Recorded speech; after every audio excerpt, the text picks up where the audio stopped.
ხო, ჩვენ ახლა უნდა დავდგეთ ფარად ჩვენი სამშობლოს გადასარჩენად და ეს შეძახილები რომ ქსენოფობია და ნაციზმი ეს რეჟიმის პროპაგანდა და ნეოლიბერალები კიდევ ნეოლიბერალები რო არიან და მიაჩნიათ რომ სრული თავისუფლება ეს არის სრული ბედნიერება და რის ეროვნება, რა ეროვნება, რა ეროვნული და სხვადასხვა.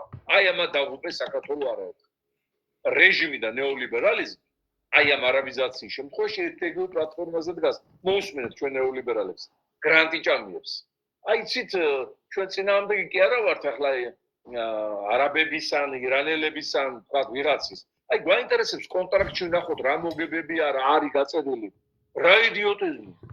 რა კონტრაქტი უნდა ნახოთ ხალხო?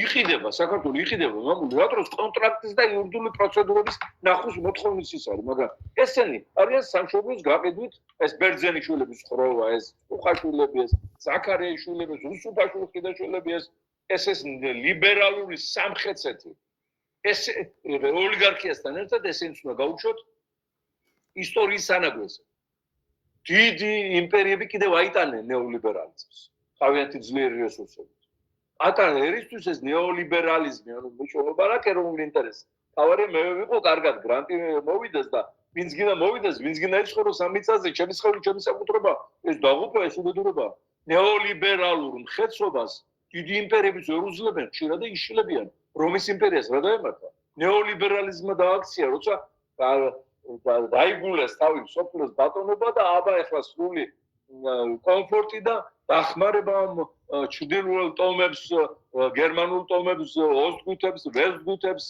უგზავნეს და უგზავნეს ეს დახმარებები შემოიყვანეს ამ იმპერიის ტერიტორიებზე უკონტროლოდ, ბოლოდ იმათ დაამხეს. რომ დაიწყეს პატრიციებმა ვარძის ფურცლებით სავსე იმებში ვანებში ბანაობა და ბულბულის ენის ენისგან დამზადებული პაშტეტების ჭამა. აი მაშინ დაიშალა რომის იმპერია და დაიქცეს ყველაფერი. დიდი იმპერიები ვერ უძლებენ ნეოლიბერალურ იდეოლოგიას. ეს არის ფაშიზმის ნაირსახეობა. ხო ამბობდა რეიგანი. ამერიკაში თუ ოდესმე მოვა ფაშიზმი, ეს იქნება ლიბერალური სახე. რეიგანის სიტყვებია. ხო და ახლა გვამონათებენ რომ ქსენოფობია და ნაციზმი. რა ნაციზმი?